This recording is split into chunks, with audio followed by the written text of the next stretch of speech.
Gentlemen,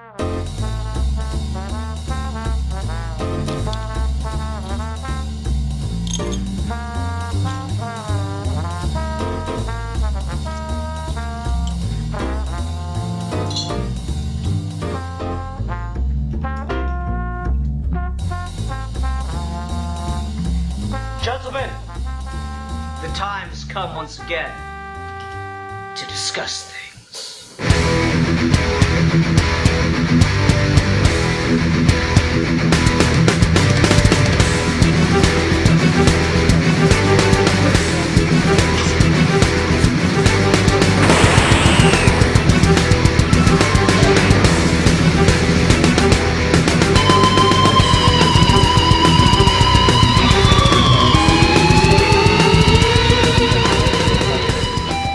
Hi everyone, welcome to another episode of Everyone Wants to Kill Ian. I am Sipartu. Joining me today is... I'm that mad kid, and particularly this time though, really badly with a knife. I'm a geek for fun who is brandishing some form of machete. And I'm just here to fucking kill you. We're continuing our Doctor Who multi-Doctor story review series. We're talking about the 5 Doctors from, I don't know, sometime in the 80s, I guess. And this is kind of the big one. I think people, reference or know of the 3 Doctors a little bit. I think the 5 Doctors is the one that gets talked about the most because it's the one that's the epitome of the multi-Doctor story. It's the one that reaches the highest and falls the farthest. For all our conversation last week about no, I unashamedly love this. I know it's bad, but I love it. It's schlocky. It's great. It's a good thing. And it's kind of crap at times, but then there's times where it kind of wins you over. This is the one that I actively think is bad. I've not seen one of these crossovers. It could be worse, but it'd have to fail pretty miserably in my eyes to be worse than this one. The 5 Doctors, I do think, is objectively terrible. It pretty much misses every mark that you kind of need it to, and so it's probably the one I have the hardest time with out of these, which should make it fun to talk about. What did you guys think of the 5 Doctors?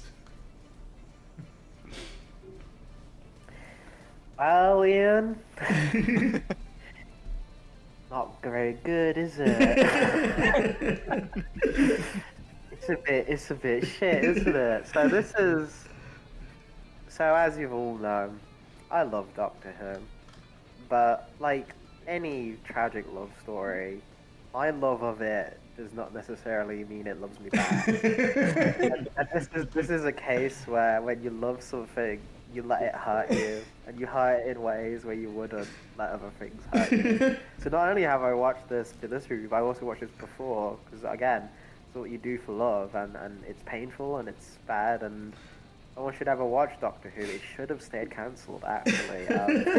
This is kind of an example, I feel of every kind of thing that's wrong with classic Who bundled up into one thing. So it's probably going to be more interesting to talk about than a lot of other things. And like Ian said, this has actually become pretty influential, not just in its aired production, but in terms of the behind the scenes stuff and what the original scripts for this and stuff, which I'll get into later on in the episode and stuff. But it's a very kind of marquee turning point. The 20th anniversary special of Doctor Who was a very big deal for the franchise and kind of changed a lot of things going forward. But this is well deep into the 5th Doctor's era, and we've got Nathan Turner as the showrunner, and it's pretty obvious to see why this is the guy showrunning this and everything that got this show cancelled in the first place, because it's not good, and there's only so much the actors and returning cameos involved can do to salvage it. Steve, what was your general thoughts on the 5 Doctors? So, the 4 doctors and the wax dummy they used for promo shows. No, why'd you Was- reveal that? I was gonna I had a whole thing planned with Matt. Fuck! Oh. You ruined it. Never mind. The wax dummy and the 4 doctors. Which is a much better title and a much more honest title than the 5 doctors. I'm seeing a trend here. It is definitely the epitome of multi-doctor stories, in that everything that's terrible about it is a consistent thing that's terrible about all multi-doctor stories, which is that the doctors don't actually hang out very much, if ever. Yeah, no, they really only get the and 2 everything scenes. good about it, and everything good about it is everything good about multi-doctor stories, which is almost nothing. So it's not an enjoyable watch. It's very boring. I like 5 a lot. I think 5 is the closest to Star Trek Doctor Who had ever tried to get, where he was kind of turning in more of a dramatic performance, and the show tried to be more about like the sort of moral games that science fiction time travel would sort of induce. It was just mostly bad, but it was an interesting direction to take it in. So I don't think he's the problem. I think he's probably one of the better actors in this. I like the recast for 1 a lot. The fundamental premise of this being, let's mix up the companions and the doctors and keep the doctors separated, is profoundly the dumbest thing I've ever heard in my life. The Time Lords are stupid. I'm glad they all got genocided. They never should have come back. And the Master fucking sucks. And there you have But it. Steve, it's as easy as pie. The Master, we'll get to it. The Master's plan is the dumbest thing I've ever seen, but we'll get to it. All right, Matt. What was your thoughts on the 5 doctors? Did this one win you over to be a classic Who fan? I feel like you kind of hit the nail on the head, man. Like, the last one was, cheesy, fun, classic sci-fi nonsense that was like not great, but definitely won me over with like Omega and how over the top he is, the kind of cheesy effects and just all that fun stuff. There's a lot of energy in that first crossover that we watched that I just was vibing with. This one was like, boring is the word that is coming to mind. Like, I was literally struggling to get myself to fucking get through this shit. Like, it was so bad. The doctors never talked to each other. Everything about this sucked. I hated this with like a passion. And I never want to think about it again once we're done with this. I never want this to enter into my brain space again. I do not want the stupid celery man and the dumbass Time Lords with their stupid helmets, and like, I never want any of this in my brain ever again. I'm sorry, Matt. You should be. Yeah. This was boring, and I barely got through it. All right, so I should have probably done some research to find this out, but I got Alfie here, so why fucking bother? Alfie, legitimate question: is this the first like mention of appearance of Rassilon? Yeah, to my knowledge. So is like the purpose of the Doctor Who crossovers to just like introduce important Time Lords that get like name dropped all the time now? Wow, so I was going to get into this, but this is really kind of funny behind the scenes story that might give you your answer. So the original idea for this, and Steve, this is going to fucking kill you. The working title for this originally was The Six Doctors. A refund of my 5th and 6th Doctor. So like, and there's only been 5 Doctors up to this point, right? So they've been trying to do like a marketing thing, like, oh, maybe this will introduce a new Doctor. But it was going to be written by Robert Holmes, who did a lot of the Tom Baker, like the best Tom Baker stories. But he, and the basic plan of that was going to have like, the Cybermen are trying to, and Ian's going to recognize this, the Cybermen are trying to take Time Lord DNA to make themselves immortal and have regenerations, and so the Doctors from all the time have to team up and save the Time Lords from the Cybermen and stuff. But the BBC was like, no, we want to have the Daleks here as well, and we want to have the Master here as well, and we want to have all the companions with them as well. Can you fit that all in the episode? BBC always fucks this shit up, man. Holmes was like, well, no, because there's just too many characters to make this in any way compelling. Can we not do that? And they were like, alright, so you're gone. Bring on the guy who did the last one. So they got Terrence Dicks.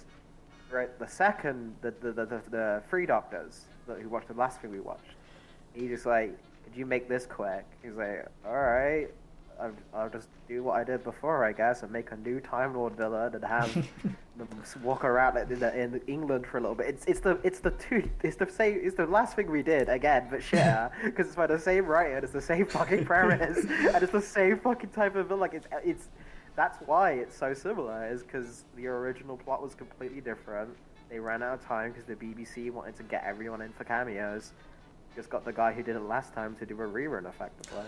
You know, that's the kind of thing I noticed about this is, and the last one too, to a certain extent, because the concept of the multi-doctor story is like exciting in and of itself because, you know, you see these actors portraying the same character, but they get to put their own spin on it because of the conceit of the regeneration, right? So the idea of like putting those two versions of the same character in a room together is inherently fascinating.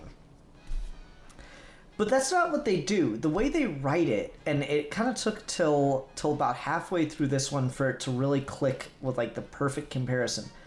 The way they write it is like they keep giving each actor that played the Doctor, they write it like a reunion episode. You know, like when a show would go off the air and then like 10 years later they'd get the cast back for a special reunion episode kind of thing. That's how it watches, because it's not like the fun of getting to see the old actors with the new stuff.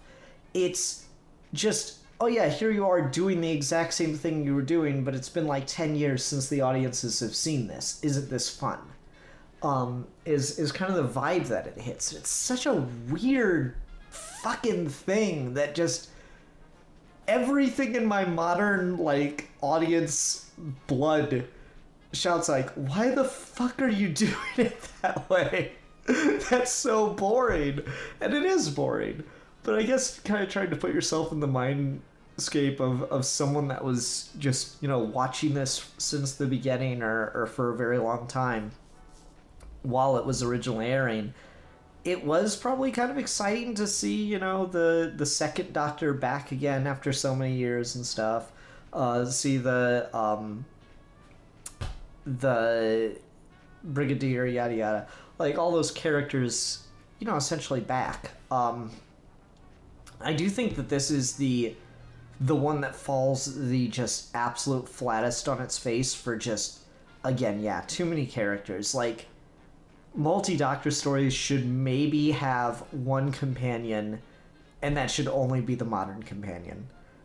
Doing literally anything else, putting any other characters that are, like, part of the cast, I don't care if they were there at the time or what, is just so awful. It's too many people that you need to explain things to. And that's what this just becomes. It's like, Pertwee gets to do another episode again, basically. Fucking Troughton gets to do another episode. The first Doctor gets to do another episode. They just run out of doctors to put people up with, so two companions get to do an episode staring at a fucking TV in the TARDIS together. Which certainly seems like it would be something that classic Doctor Who would do to save some money, but just goddamn, it's too much going on, too many characters, and then, like, you know, it's almost a fucking blessing that they couldn't get Tom Baker back for this, because God, what the fuck would he have been doing the whole time? They would have had to add a fourth entrance.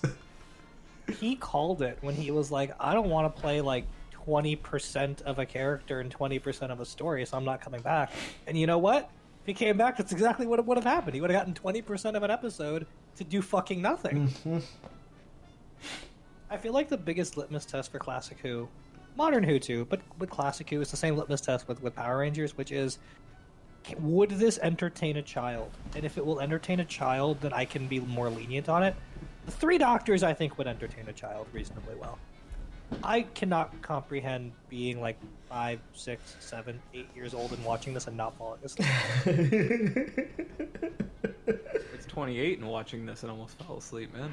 No, I feel you. I don't know if this was broken up into episodes upon initial release or if it was just 140 minutes, but it's the longest, not 140, hour and 40 minutes. It's the longest hour and 40 minutes of my life that I've ever experienced watching Doctor Who, and I've seen a lot of Doctor Who these last couple of weeks. I've been binging the reboot series, and this is so fucking bad. Okay, so I have oh, I'm sorry, I didn't mean to cut you off there. Good. I have like basic Doctor Who questions that I need answered because I don't understand. Okay.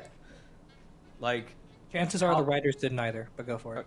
well, I mean, this is like basic shit. Like fucking, how much time has passed, or does it not matter? Like between like the different Doctor regenerations and like all this shit. Like, or does it not matter because they travel in time? Like, I don't know these things. And There's so those... no mathematical way to tell because it'd be like trying to measure sea level. Where like we say this is above sea level, but then like you find out how they actually measure sea level, and you're like, what the fuck? And so then like, so the fourth Doctor is that guy in the boat with the hot chick, right?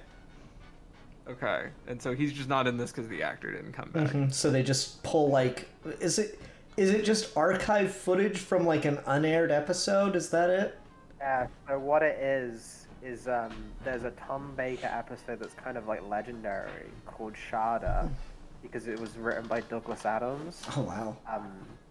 They never finished filming it because construction work happened on the fucking gravel quarry set they were using. So they just scrapped the episode, and so it's kind of become like this infamous thing for Doctor Who fans.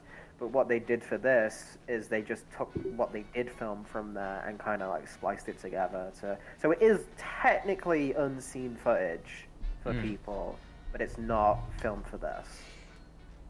That's so I funny. did not recognize him because I don't know these people. Yeah, but that's Tom Baker's the most famous one. He's kind of the Christopher Reeve, the Bela Lugosi of Doctor Who. Like David Tennant's kind of become that now, but Tom Baker for the longest time. See the one with the colorful scarf? Mm-hmm. Yeah, that's him. He's Oh my the gosh. man with the scarf and the hat and the crazy eyes. I'm so qualified to be here. I'm so qualified to be talking about. No, you're doing fine. You're doing It's all fine. good. You asked the question and got the correct answer. Like if this were multiple choice, you'd be killing it right now, man. All right, there we go. Exactly. Great. Excellent. Good. All right, I'm next glad. question. Like, so how long has the Master been? I only know the Master from the reboot series. So like, how long has he been up there? Master turns up in the Third Doctor era, which is why the Third Doctor's so like. Trust the fucking word you're saying, you son of a bitch, because he was like his joke. Like he's in like almost every Doctor episode. Like every villain near the end of it is like, and it was the Master all along. 'Cause they really tried to make him the arch villain, and then he's vanishes for a while because the actor passed away, and for some reason they decided they didn't want to just regenerate him because he's a Time Lord. They wanted to be complex about it. So then for a long time he's this like weird mummified prosthetic version of the Master, and he looks like fucking Freddy Krueger in a hood. I fucking love that design. Not gonna That lie. costume was a nightmare. That is, it's fucking dope. Nose and shit. It's fucking hype. I actually legit love that design. It's fascinating. It's very do that for a tough. while. Then we get this guy who's in this one, who, again, it's funny that because it's become a thing that Modern Who kind of brings up. It's like, oh, does he still have the rubbish the goatee? But for some reason, the Master in all his regenerations likes to keep the goatee. So he likes to keep it. You'd think they'd go like radically different with it, but they always try and bring him back to kind of resemble the first actor who played him. So that's why this guy was cast, and that's why when the Doctor's like, "Oh, you've got a new regeneration," he's like, "Well, not quite." It's like a body snatching. It's just very complex. But yeah, the Master's like the Doctor's Joker. He's like his nemesis, and he's more recent than the Daleks and the Cybermen, but he's pretty old. Right, because I know the Master from like the blonde guy who plays him in the reboot series. Mm-hmm. Yeah. And I was really hoping when the Master showed up, I was like, yes, I'll finally have like this crossover's Omega, the character who really keeps me fucking interested in what's happening, and he's so boring. I had high hopes for the guy, and then he was terrible. It's sad. That's pretty much this whole thing. Every time something would happen, I'd be like, oh, okay, cool, maybe this will like be a thing that I'll find entertaining, and then it wasn't. I'm sorry, Matt. Something to keep in mind with this one too, just like historically, is the Fifth Doctor stories were kind of billed or hoped to kind of go back to the fun era of Doctor Who. So the Cybermen showing up, the Dalek showing up, the Master showing up, like encountering all of the Doctor's old enemies was kind of the appeal. So I can get why they wanted to throw everyone in this special. It's just too many characters, and it makes it all boring. For half a second, I thought it seemed like they were doing a battle royale. I was just like, oh my god, is it Fortnite? Is that what's happening? Yeah, Fortnite? we'll be dropping Sarah Jane. They're like, so they're like in this dead zone that has like off-brand Vader's castle. And Which that's like probably before Vader's castle? Yeah, definitely. it's off-brand Vader's castle. And like I just like what like so is the dead zone like a thing that existed before this? No, like I mean that's or- the kind of the neat thing about Doctor Who is for all of it being gravel quarries, it is I mean this kind of goes back all the way to classic. It is usually like a brand new premise, and there's not a lot of like recurring locations for a good majority of Doctor Who. Like a lot, like it's kind of fun when you go back to a place, and most of the time they only do it because they need to save some money. But like one of the like distinctions about Doctor Who is, no, it's like you know that really cool planet where we did all this world building and stuff. Yeah, and now we're never going back. It's legit one of the things why I think like Doctor Who is just it goes to like just Moffat before he was the writer of Doctor Who. He's got a lot of flack in the fandom because he made like a blog post when he was just like before he worked on the show officially. He just shat on this like relentlessly, and people were like, so disrespectful. He hates classic Who. I can't believe this. But he talks about like it is. Only reason this is worth watching, and the only reason Doctor Who survived for as long as it did, because the premise of the show is better than anything else on television, that even when it's shit, there's still stuff to enjoy in it, which just other things don't have enough of a concept to carry it.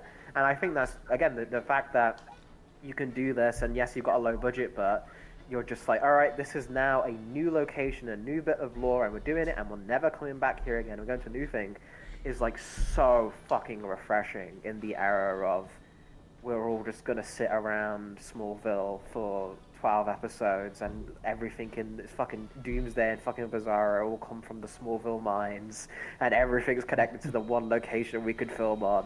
Thank fucking God Doctor Who at least made an attempt to be like, new thing, here's a new thing, now we're moving on, new thing.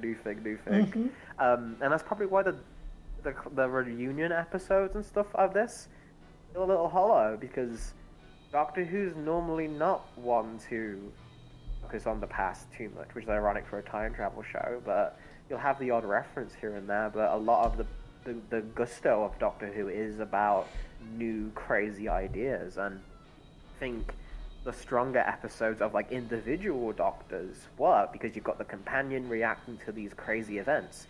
Here, because you've got all these doctors and all these companions who have already been around for a while and they're mostly just dealing with the doctors themselves, you don't quite get to have someone who's like believably in awe of what's happening, or like the POV, because you've got 5 POV characters with like Sarah Jane, the Brigadier and stuff, and they're all pretty used to it by now. So it doesn't have that like hook of making it feel important and magical, and obviously it's not shot that way anyway, it's clearly just the English countryside. But which is why it's so funny. In all fairness, does look like a dead zone. I mean, it is. That's where I am. That's why I'm so much more powerful. We're all Time Lords here. But I'm like, it's so funny when they're doing this fucking like Peter Davis was doing his fucking like, and they created this. This was created by the Time Lords, and it is unheard of. And it's just like, oh yeah, it's the past. I know where that is. It's such a fucking. it is funny, but it's again, Doctor Who's got such a strength of premise. You can work with it, and there are things in here that they could have worked with if they just didn't decide to make it so fucking dull. Like it is just so poorly paced. Oh yeah, no, absolutely. Again, it is, and like something that I will give it like credit for is, as much as this sounds like kind of the actor's dream kind of project, this is like objectively kind of a writer's nightmare, I feel, because it's just very hard to take the same character, write him the same way 4 times, let's be honest, 4 times over, and then just like have them interact with themselves, you know? Like it's a weird thing to do, where like, you know, comics kind of do stuff like this a lot, but it's usually like different versions of Batman from like different dimensions or whatever. This is the same dude, you know? So like, how do you write it in such a way where it doesn't just kind of come off as like one of them's better than the others at it, which would like kind of give undue credit to the other actor, and that's gonna, you know, kind of rub the other people the wrong way, as from like a director, showrunner standpoint. So I understand the temptation, at least. I don't think it was the right move, but I understand the temptation to, yeah, well, it's just gonna be like this guy coming back for his own adventure again, because that's like a way for him to still be the lead without being the lead. And in all fairness, they do still kind of step on it, because for whatever reason, both of these things do it, where they write the first Doctor like he's smarter than all the others, even though he should be the dumbest. Sorry, Steve, you were going to say? Oh, no, sorry. I didn't mean to cut you off there. No, I think, to be fair, and they do this more later. They do this in the Two Doctors, and they do this in the Capaldi Meets one and the Matt Smith-Tennant one, where I think they write themselves out of that by just kind of acknowledging that based on the actors, they are different versions of the same character, and they're not the same character. Like, there is a through line and an arc from 9, 10 to 11, but they don't write 10 and 11 interacting as if they're the same person. They write them interacting as if they are two different people who have experienced the same things and come out from it differently, which is why those interactions work. And I don't think they maybe quite cracked that here, or they didn't think about it enough here, because you put these Doctors together, and historically, maybe it's just the hindsight, they do have a lot of conflicting personalities. And if I was writing this crossover, I don't know that much about Doctor Who, but I know enough to be like, 3 and 5 would make for a really cool contrast. 2 and 1 are already a cool contrast. 4 and 5 would make for a really cool contrast. But they didn't play up like any of that. And I like Peter Davidson. Or Davison, or whatever his name is. I like 5. I like the performance he gives here, where he is more of just like the somber, like heady Doctor. And you could put him in a room with 1 who's just a cranky old man who will like literally let other people die if he absolutely needs to. And you could put him in a cool bit of contention with each other. But they write 5 out of the show at the same time. Like, it's not even like 1 through 5 get their own adventures. 1, 2, and 3 get an adventure. 5 gets to lay on the floor for 40 minutes, and 4's not even in it. 5 gets to lay on the floor for 40 minutes, and then go to the Capitol and solve the easiest mystery of all time. It's really a shame, because I feel like when you have actors that are creating the character more than the writers are with Doctor Who, and they sort of define the personality with their take and what they can do in a performance, and you give them more leeway and more room to like kind of play off each other, I think from both a writing and an acting perspective, your job gets a little easier when you're like, okay, let's throw Pertwee next to Davison and see how they like riff off of each other. But they don't even try to do that. No, I mean, it is the cardinal sin of the show, of this crossover, that they literally, besides the scene with 1 and 5 in the TARDIS, they do not interact until the very end. And that is stupid. That is objectively stupid. Because, like, y'all complained about this to the three doctors, right? It was like, oh, they're not really on screen together. It's like, no, they are on screen together for infinitely more time than they are on screen together in the next one. So you appreciate this. You appreciate this while it lasts. What I think is like super like we talked about like when we first started doing this, aside from Ian just being a horrible friend. The idea behind this was kind of like, well, this used to be Doctor Who's thing, but now everyone else does it, and let's see what Doctor Who did. I think this is the great example what everyone else is doing, and when I have an issue with it, like say like No Way Home, I think is at its best, and it's Andrew Garfield, Tobey Maguire, and Tom Holland on screen interacting with each other, right? And you get to see these characters in new situations. And it's at its worst for me when it's characters just delivering the lines that we've heard before because, oh, I remember that. Do you remember that? This, I think, is a really good example of kind of what's the purpose in doing a callback and bringing something back, and then what studios and kind of, I guess, the fan in us wants, but doesn't actually make for an interesting story, is this isn't interested in taking these old versions of the Doctors and giving them something new to do with what we've learned since they were last on the air, and having the actors have a new dimension that we haven't previously seen. It wants them to do the things that we liked them doing previously, and so it's why they're with their old companions, and it's why they're doing the same general things. It's like you said, it's a reunion thing. It's a victory lap, and we do that so much with the idea of bringing characters back solely for the sake of them repeating their thing, and that's where I completely creatively bankrupt in terms of having an idea for doing just rewatch those episodes. Just what you're not doing anything here that's worthwhile.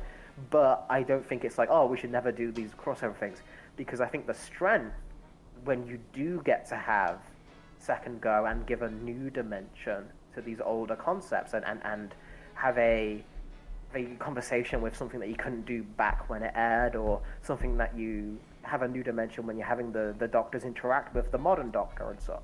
So I think you got a little bit matter of like how to do this properly in the third Doctor episode, because at least then that's Patrick Troughton interacting with the cast in a way that had been in the third Doctor show, and gets to be in a story that wasn't typically his type of story.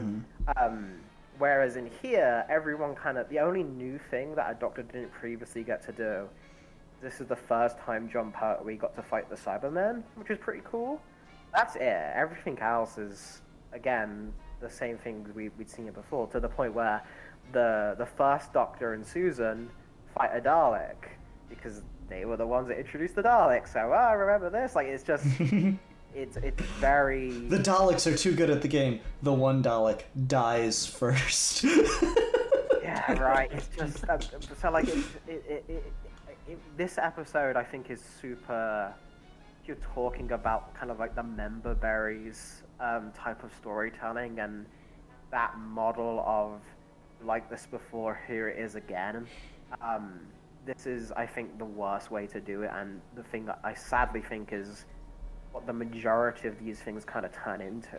And it's the rare few that are like, no, we're going to bring this guy back to do something new with them. This is just what people wanted from The Force Awakens, like from Han Solo and Leia and Luke, is they just wanted Han Solo, Leia, and Luke to do the things they remember them doing in the original trilogy. Yeah. And, like, that's what this is. No, I think that's absolutely right. Is this just... It again, that reunion episode writing is exactly the only thing I could think about. Is, no, say the thing, like that kind of thing. And, your mileage will vary on that. Again, I feel like this probably, at the time of broadcast, which is still... even in the 80s, the thing they're mainly concerned about. There was like the rewatch market a little bit in the 80s. I don't even know if Doctor Who ever came out on like Betamax or VHS. But like I have to imagine there was, it was a cult show at that point. There would be an interest in it. But man, oh man, they just have such a hard time with this and getting it to really hit beyond that for that initial broadcast, because there's the novelty, like the novelty of it's hard to pass up. I remember the very first time I watched this, like back in my initial interest in Doctor Who, when I started some of the classic stuff, is like I messaged a guy who had been talking with Doctor Who about it. I'm like, oh, I'm watching the Five Doctors for the first time. He goes, oh, that's a really good one. And like I remember my first watch through of it, I was like, yeah, I guess that was okay. And then on this one, I was like, oh no, this is terrible. Like the more I've thought, like, and I sat with it for a long time, and I'd kind of like think back to it, and like, you know, I kind of like this thing about it, and this part was okay. But man, on rewatch. Also, what's weird, I'm pretty sure I've watched 2 different versions of this now, because apparently there are some fan edits that have like scattered across the internet. The reason I'm like 99% sure is I've watched at least a different edit. I don't know if it was a fan edit or maybe the original broadcast. The version I watched previously, when all the like doctors go into the TARDIS and then like the little triangle bits fly away, the version I watched, TARDISes flew away. And also it cuts back to Tom Baker being released from what the fuck ever, and he like smiles at Romana and they run in the TARDIS and he closes the door on his scarf. Which I can only assume means sex. So like I'm pretty sure I watched like a fan edit of this, and from what I hear, there's an even longer fan edit that takes clips from different Tom Baker episodes to give him his own subplot in here. And I imagine it was probably just as bad as... It'd be longer. Yes. Yes. That sounds like a threat, honestly. To someone be like, okay, I want you to go back and add more footage to this. Listen, you know, like I'm gonna like dig up that fan edit and I'm gonna like scrub the name off the like blow the dust off of it. It's like Zack Snyder's The Five Doctors. There you go. There are actually 2 edits of this, so it might not have been a fan that you watched. There's a edit of this which is 4 episodes, which was what was broadcast, and then they kind of did an updated thing that they released as like a DVD movie, but they wanted to release it theatrically at the time, but like the people distributing cinemas rightly said, fuck off. keep your fucking fan film to yourselves. So like they didn't get it the theatrical release, but like they did do like an updated like thing. So that's probably the other version you watched, Ian, or it might have been.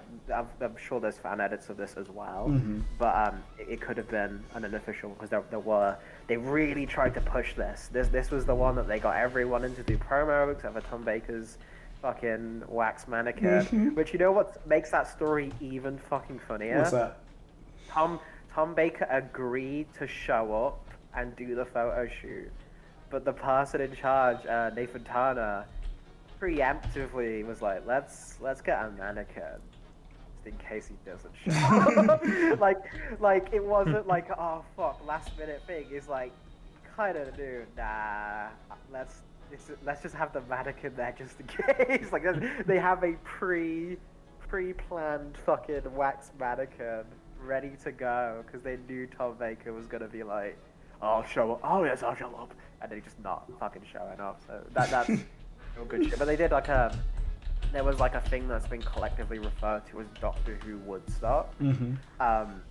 There was this huge fucking convention that happened in conjunction with this episode, like the week after, where they got all the old Doctor actors to come in and talk to fans. They had like tents set up which had the props and stuff in them, and the production design people talking to them. And this is fucking way before Comic-Cons were really a thing in the way we think of them now. So it's kind of unprecedented to have like a fan event like that, and a really cool story about Peter Davidson, which I think gives him some pretty good chat points. There were lines really outside the thing that people couldn't get into, and like waiting all night, and they wouldn't have been able to see anyone. So he left the tent and walked up the entire line signing the autographs for people and like talking to them and like in costume and everything, like the whole time there. No one else did that, but he did. I think that's a pretty cool move. That's dope. So, just because I thought this was the last time that John Pertwee played the Third Doctor, at least in live action. And it turns out I was wrong, because there is yet another live action Doctor Who multi-Doctor crossover called Dimensions in Time. Oh yes. I did not know about this, and I assume Alfie did not tell me because he knows how terrible it is. It's not real. It's a fan film. It is. It's legitimately a fan film that he agreed to do. It's not just him though. It's a bunch of them. It's all of them, Alfie. It's all of them in it.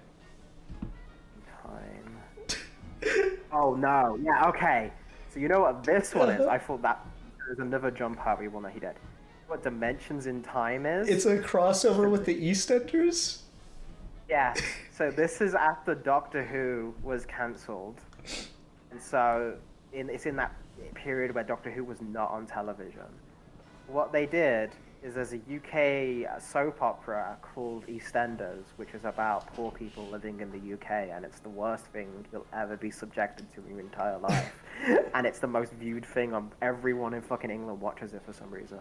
But basically, it's a charity special where they got the Doctor to appear on that set and just be the Doctor. But the premise is like time is fucked. He like keeps regenerating into a previous Doctor, but for some reason so do his companions. So like fucking Sarah Jane Smith will regenerate into fucking Ace. like yeah, everyone it's so shit. Like please. It's the worst Doctor Who thing ever fucking put to film. If Ian makes me review that, I'm just gonna walk off the set. Well, like, okay, but like the reason I bring it up is because we're gonna review Time Crash, which is like the first multi-Doctor thing in New Who, but that's only like 5 minutes. So I'm wondering if we want to tag team an episode on Time Crash and Dimensions of Time, because it's we can spend the opening 10 minutes of Day of the Doctor on that. Exactly. We can watch all the Day of the Doctor fucking like speed like spin-offs. But like, hear me out. It's only 20 minutes. No, I refuse to hear you out. Last time I heard you out, I got committed to this for 6 weeks. You wanted to just do it all in 1 week. Could you imagine how pissed you'd be if you watched all of this back to back? I would rather be pissed for 1 day at you than be pissed at you for 6 weeks. It's no good, man. I don't want to actually review it, but like it would be fun to make fun of. Maybe we should do like commentary live stream. Actually, I'm kind of game for that. Never mind. That one sounds more interesting. Yeah, we might do that. Anyway, back to the 5 Doctors. Okay, can we talk about like what is objectively the greatest like piece of live action cinema? And I just want to appreciate it for doing the like Dragon Ball super speed thing, but in live action. Oh, the fucking morph suit guy. Hold on, Matt. You mean the perfect killing machine? When's he coming back to New Who, man? Dude, like straight up, I was like watching this and like legit, I was having trouble keeping myself focused on this, and I kind of missed his introduction. I was just like, and then out of nowhere, this dude's like throwing ninja javelin arrows at people. I was like, whoa, what the fuck? And I had to like rewind and see what I had missed, because that whole sequence is amazing. Yeah, no, like my favorite bit is just the like Haley and I were watching it, and she was probably more bored than you, Matt. She was legit like falling asleep in the middle of it. And then we just, like, that scene comes up, and it just, like, jumps into the air and then does the jump cut. And she's just like, no. And then it kept doing it. What's funny is because we talked about this with the last one, how, like, with the minions of Omega show up on Earth, and, like, they just, you know, jump cut into frame, and it's kind of, like, creepy and kind of weird and a bit unsettling. And then you get to this, you know, like 20 years later, they'd learned a little bit more about like integrating post effects into things. And so like when the doctors are abducted, you have that weird triangle thing that comes and like grabs them. And, you know, it's actually fairly well integrated. It's actively reflecting the environment around it. Like, I think I'm actually legitimately impressed by the shot of it in Bessie's mirror when the third doctor's running away from it. Because it's like, you know, that's tracked motion. That's actually pretty impressive. But then the morph suit, it's like we've just rewinded 20 years in like visual effects integration. It's so bad in that moment. It's so fucking funny. I love that thing so much. Easily the most, like, that's the thing. You're right, Alfie. I want that in New Who so badly. It's like, I want it like shade. Like, I don't want the fucking like, oh, he's now a modern. No, just the dude in a fucking morph suit. Fucking and like just have current Doctor fucking Oscar-worthy performance of pure fear of like, move an inch or we're dead. Just like completely play it straight, because it's the best fuck. It's got nothing to do with the rest of the episode basically, but it is without a doubt the best part of it. No fucking heads and shoulders above. It is amazing. I love the fucking yippee pose it does. It doesn't just jump. It fucking like flings his arms back. He's fucking into it, man. This was his move. I'm so proud of it. Like this is absolutely top 10 Doctor Who monsters of all time. Easy. Well, like Easily. the thing that just impressed me about it is 100% the exact same trick, the exact same explanation that like they do in Dragon Ball all the time, right? Where it's just like, where did he go? This speed, I can't even track him with my eyes. But like, it's just, in Dragon Ball, it's like actually kind of impressive and like a good use of animation, and they like do it dramatically enough and everything that it works. In live action and just shot to shit, it looks so bad. It just screams the cheapest shit you could have possibly done. I don't know, man. That shot of the robot where he's got his like back to the camera and he like turns his head like and like beheads the one Cyberman on the ground. That's like some fucking anime shit, right? That's some Zack Snyder cinema fucking anime shit. Like that's hype. That's great. It's fucking good. Top tier. It's good stuff. It's so fucking good. Yeah, I like that. The fucking like tracksuit, sweatsuit Cybermen.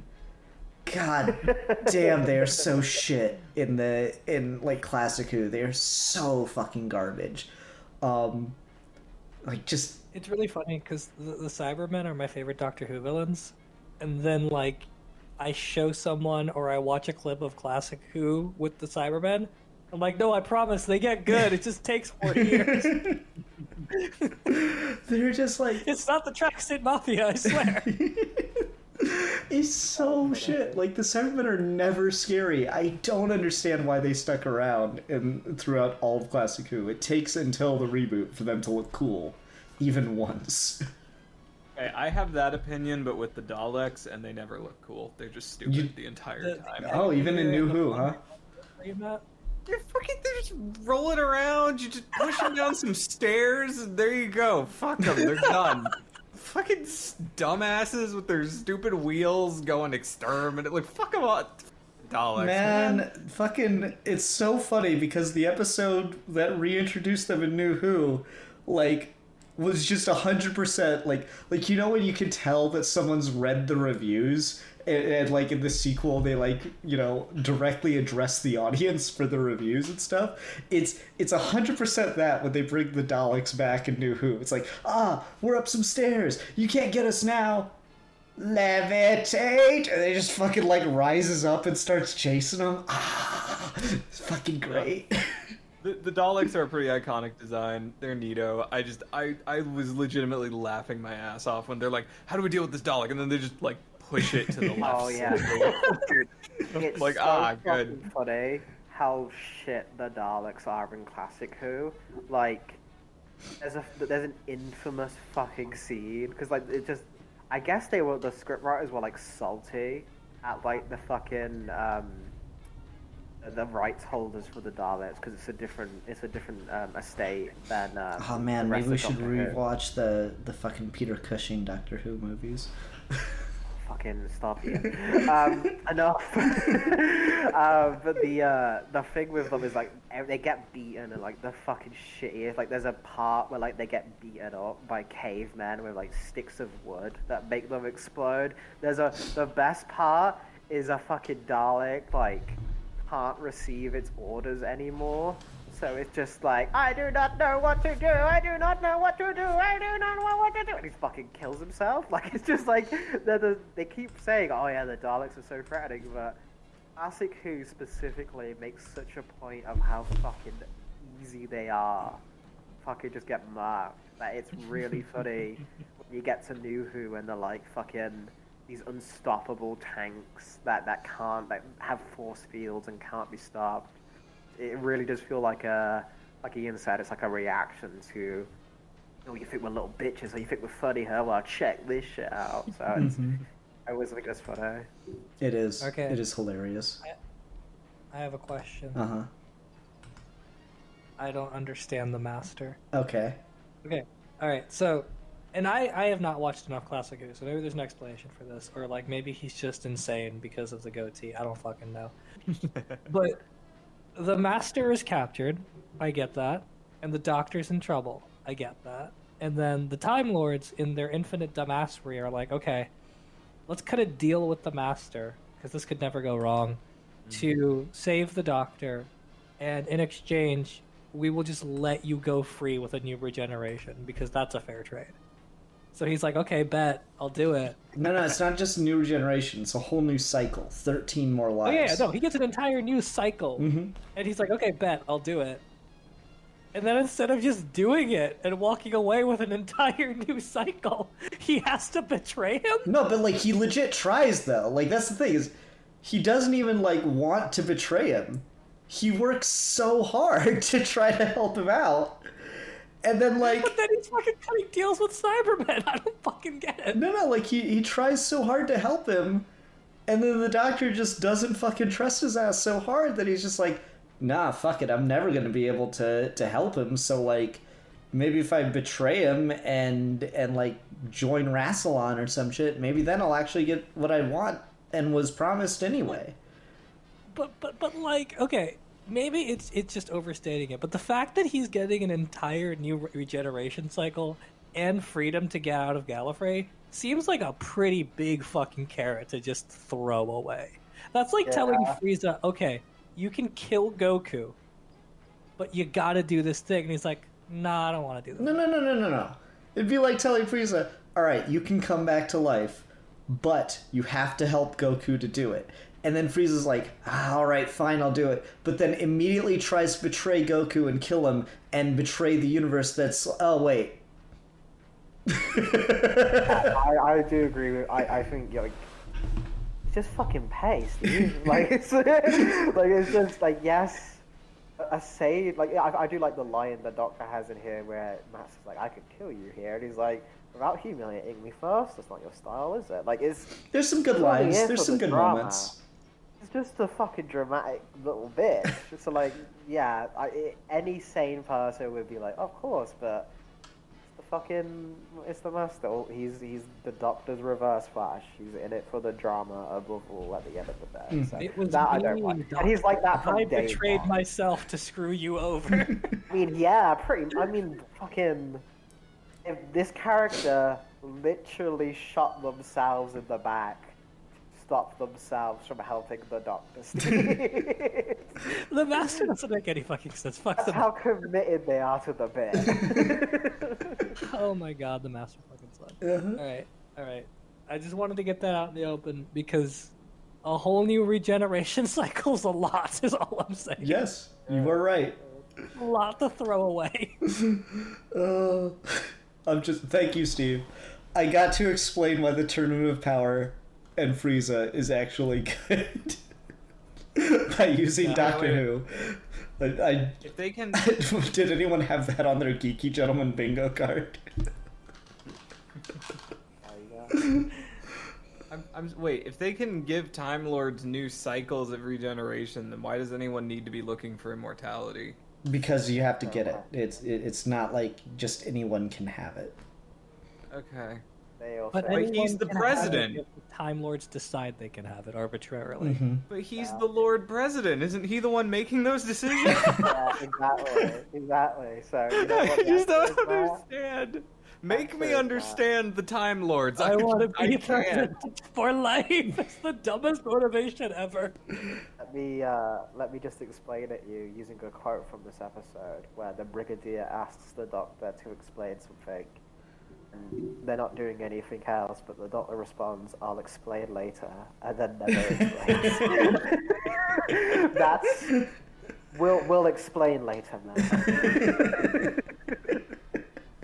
Honestly, I feel like this one would have been a lot of fun to just like watch with people and make fun of over the last one. Mm-hmm. But I would also never watch it again. So I'm not going to offer or ask anyone to do that with me. See, like, this is the difference between me and you, like, fucks, is you guys don't love bad things the way I do. I just have. in fact, I I'm very do. proud But of.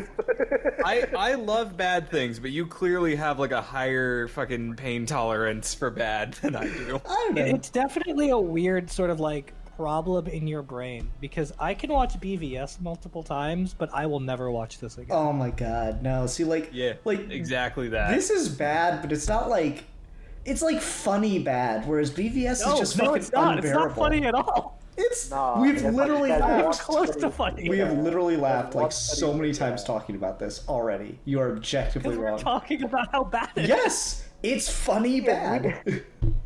We could be talking about fucking genocide, and we'd be laughing it up in this fucking geeky gentleman call. Honestly, That is though, not. we're not there for our That's what we racist jokes. do here. We're the geeky gentlemen. We're the ones that giggle. I'm just saying, like, Imagine- I love bad things when they're just like Yeah, I'm incompetent. glad you finally admitted it. Yeah, no, I love bad things. That's why I love you guys. Oh. Imagine Love those. this getting released in a theater Uh-huh. and you having to watch John Pertwee drive the English countryside in a golf cart for 20 minutes with no background music. Sounds great. Would recommend. That is not fun. That is the opposite of fun. That's anti-fun. You know what? Next time, like the master. here's the thing. Whenever we talk about your fucking like cinema movies, and I'm like, I mean, I guess it's good, but whatever. I just don't like it. Nah, fuck that. That Ian is gone, and you will miss him because now I am just gonna go so fucking hard on the next piece of cinematic trash you make me watch. I am going to fucking make it my bitch, Steve. You do not understand. The difference between you and I is I won't make us watch cinema for 6 weeks straight. Well, as if you could. You let me pick the movies 6 weeks straight, and I will let you be as much of a bitch as you want. Oh, deal. 100% Alright, let's deal. do this. Let's do this. After Geeky Let's Gentleman. do After this fucking. next time on Geeky Gentlemen. Let's talk about Breakfast at Tiffany's. Let's go. We're gonna finish the Doctor Who things first, but sure. Let's watch the 3-hour silent movie about the dawn of time. Let's do it. I'm fucking game. I'm fucking game so hard. I will sit there and talk about all the levels in my fucking mobile game I played during your piece of shit. Oh, but it's shot really nice fucking movie. You know what? It's not shot nice. It's shot pretentiously. Being pretentious is not substitute for being good. This is my villain origin story, and it's Doctor Who. Doctor Who broke me. Yeah, that's what you need to do is you fucking upload a thumbnail on the fucking Stu Maxi channel. Just be like the 5 Doctors. Imagine calling yourself the 5 Doctors and only having 4 Doctors. So good. Honestly. The fact that it's so on brand. Audacity of this bitch to be an hour and 40 minutes long and only have 4 doctors. Well, you know the funny thing to me is, like, I didn't realize it was the same writer, Alfie. So the fact that, like, this guy is clearly a first Doctor stan, because, like, the first Doctor in the 3 Doctors is the one who's, like, got it all figured out, but, like, he's too Chadley to appear in full. And the first Doctor here is the one that, like, saves the day at the end while all the others are, like, freaking out and shit. That's a running thing in the fan base. People, when we get to the latest one, which kind of portrays the first Doctor more how, like you were saying, where he should be the dumbest. People were mad at that because they like first Doctor having an air of superiority or being like the true Doctor or something like that. I don't get that, but that's like a really prominent thing. Doctor Who fandom that they always kind of like rank Hartnell as, even if he's not their favorite, they always kind of say, well, he should get the most respect. I mean, it has historical precedence, but doesn't really make sense lore-wise. Mm-hmm. That's funny. No, it's weird. It's a weird thing. I will talk about one thing that, like, I legitimately like. It is, like, my favorite moment from this. I think it is actively a good part of Doctor Who. Just like lore-wise, and that is the very end of it. Like, after the whole shit with Rassilon that doesn't make any fucking sense, after the like doctors all go away, like, that's nice and kind of sweet to see, honestly. But, like, when the representative of the Gallifreyan High Council shows up and says, "Doctor, you are now elected president of Gallifrey, and you must return to Gallifrey and govern us. There's no one else better for the job." And then he's like, "All right, well, I appoint you deputy in charge until my return, and I will be returning in the TARDIS." And then they get in the TARDIS, and he leaves very quickly, and his companion's like, "Well, I guess that's the end of us. You'll be dropping us off and going back to Gallifrey." He's like, "Oh no, I'm going to run away." That's how this whole thing started.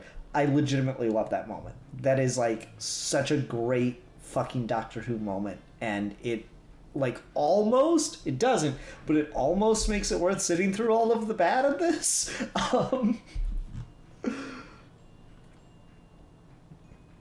No? I don't remember if that ever gets followed up on. I do know, though, the episode that comes after this is really fucking good. So maybe it does, and I just don't remember where. I know it does The one at after this. one point. Is it with the 6th Doctor in Trial of the Time Lords where he's, like, arrested, and then they're like, he says, "You can't arrest me. I'm the president of the Gallifrey." They're like, "You abdicated your duties, sir."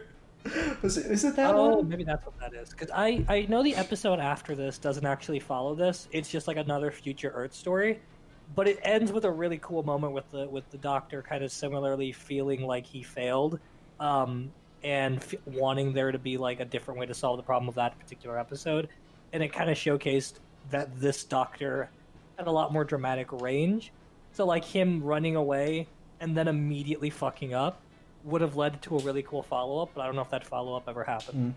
Yeah, I don't remember. I know that scene exists, that, like, the Time Lords come to arrest him for something, and he tries to get out of it by saying that he's their president. But I don't remember when that happened, or, like, even which Doctor it was that said it. For some reason, I'm thinking it's the 6th, but I honestly don't know. Is the 6th the one that got forced to regenerate? Yes.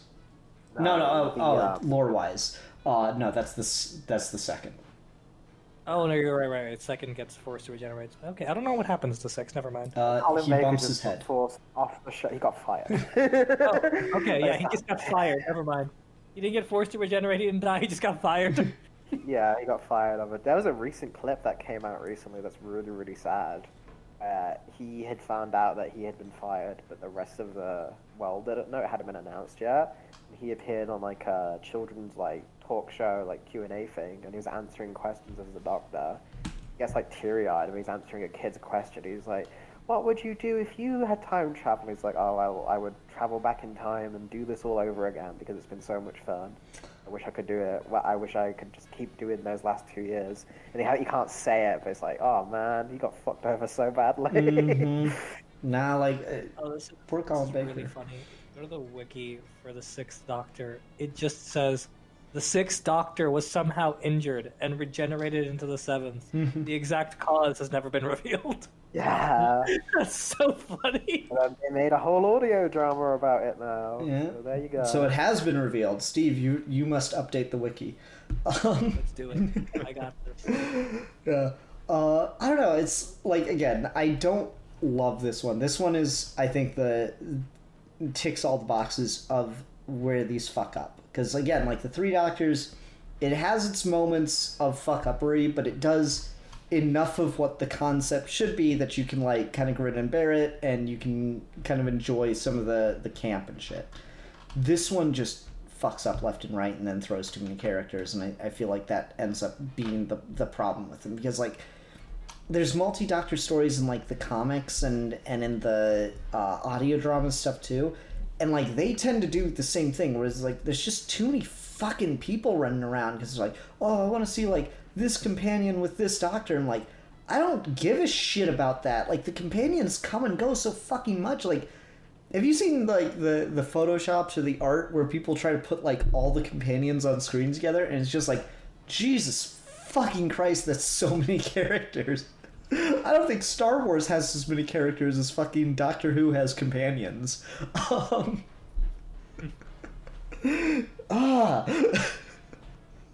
Doctor Who is missing out on a merchandising goldmine by not making toys of every companion to ever exist.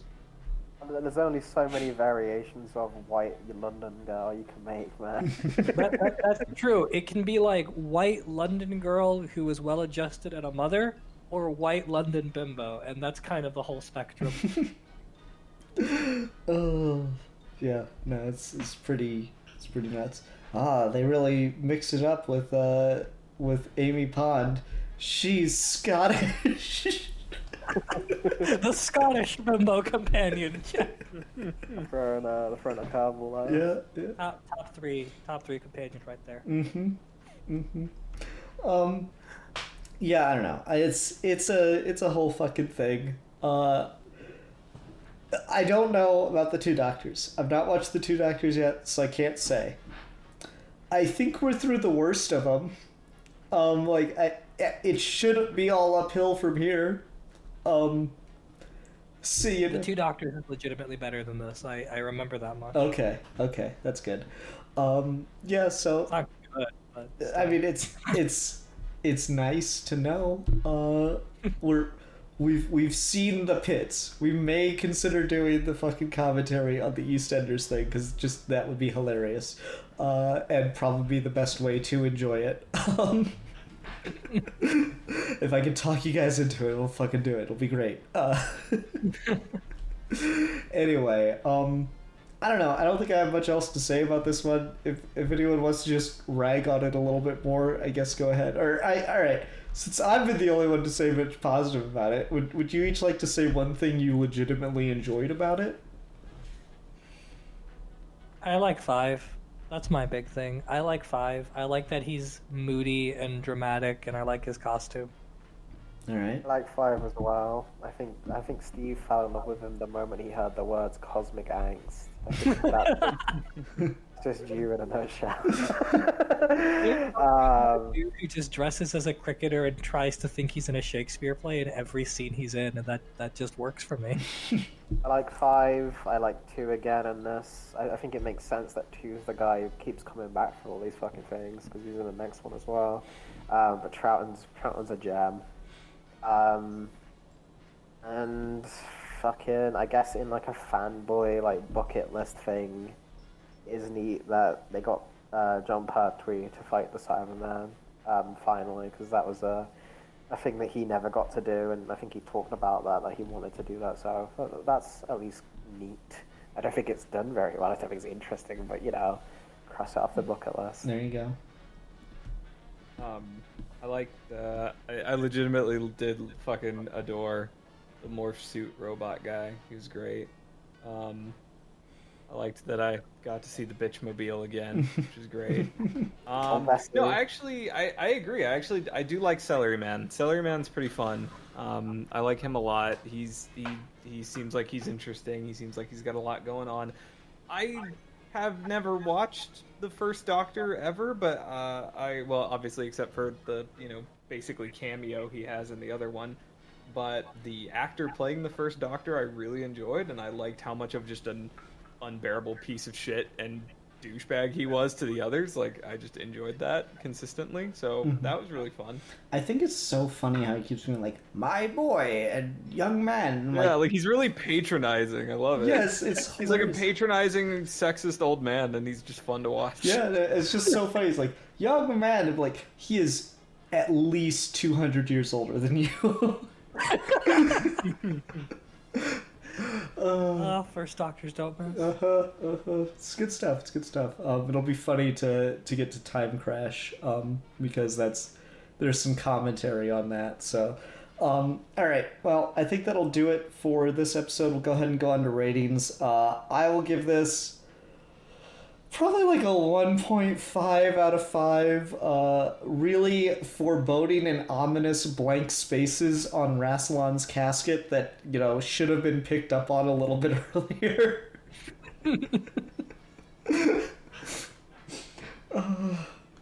Me, again, this is awful.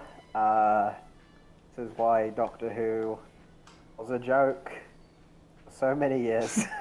So many years. This is why kids got bullied for liking Doctor Who. This is why Rightly. you got fucking no bitches if you said you liked Doctor Who.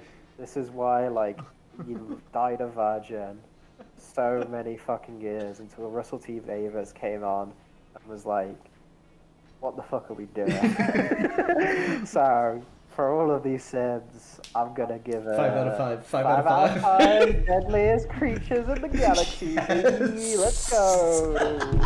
Through power scaling, through feats, the morph suit guy, because the Daleks fought a 4th dimensional war, means the morph suit guy is a 5th dimensional imp and can beat your fave character. Argue with me in the comments.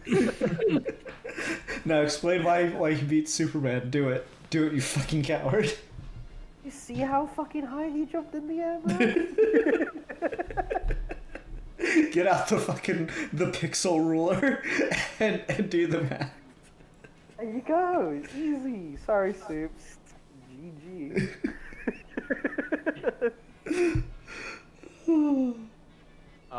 Yeah, I'm gonna give this 1 out of 5 rings of Rashomon, Radigan. Rassilon? One rascal, whatever. I'm gonna give it 1 out of 5 rings of that dude who I just liked this immensely, and it was fun. It was enjoyable for like. Uh-oh, did we lose Matt? Did Matt just decide fuck it and he left the conversation? No, he just got Hello, am I captured by back? that Yeah, you're dragon. back. You're back. I have no idea what just happened. Yeah, 1 out of 5 rings of that guy whose name I don't know how to pronounce. All right. I'm gonna give this 2 ratings. First rating is 5 out of 5. ? Sarah Jane Smith used to be kind of hot, low key. Second rating is this was absolutely unbearable, and I would never watch it again. 0.5 out of 5. Immortal presidents who wants to be immortal? ? More immortal. He wants to be Immortal Prime. Yeah. That's a loser at the 6th Doctor companion, whose whole purpose is just to have her boobs out. Oh wait, shit! I'm changing my rating. It's 1 out of 5 like robot dog. Oh, you like K9? Showed up for yeah, he K9, was adorable. baby! I totally K9. forgot that he showed up. He's so cute. I love K9. Yeah, he's great. See, that's the character that good should have boy. been. You know everything I was saying about. It's just too many characters, too many companions. Yeah, if K9 was in it, I would completely reverse everything about that opinion. But they're It is off in kind the of English criminal. countrysides. They couldn't afford K9 to be just fucking around. It's fucking criminal that they haven't ever done a first Doctor meets K9 moment.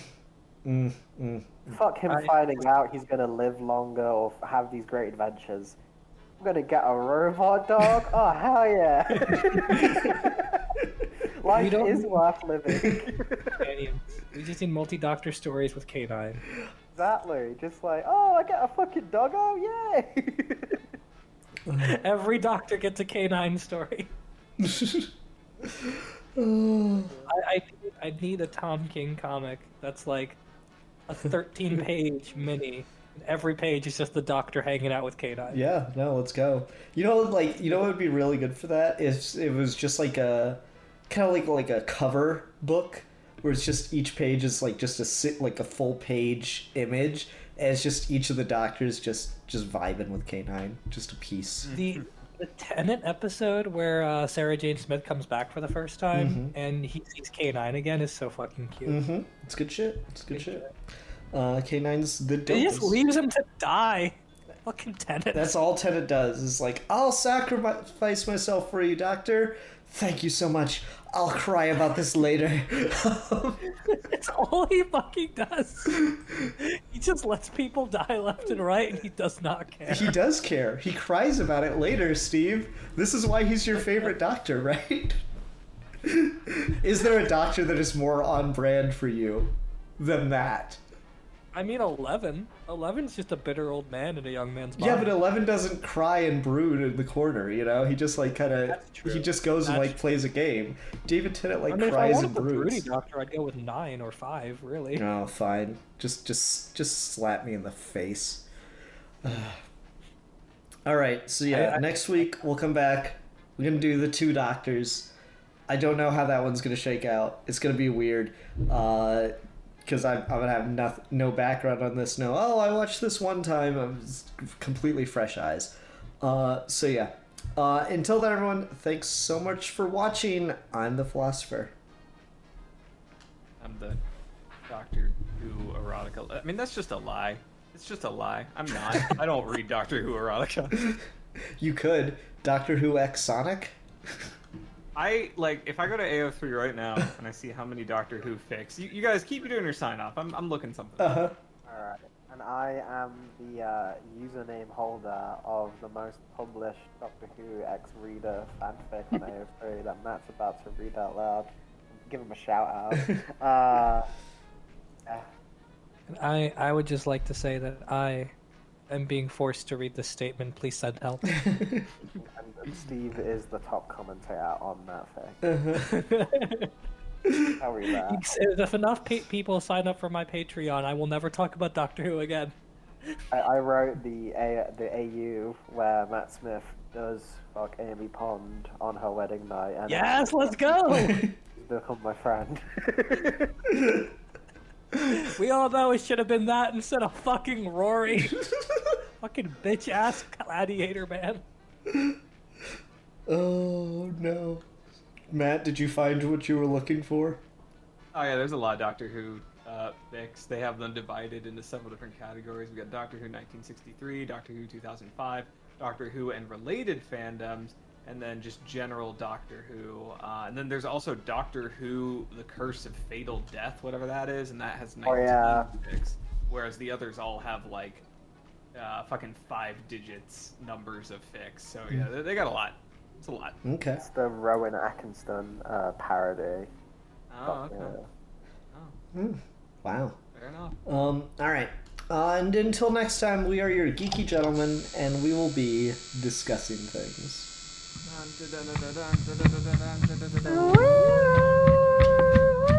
Woo!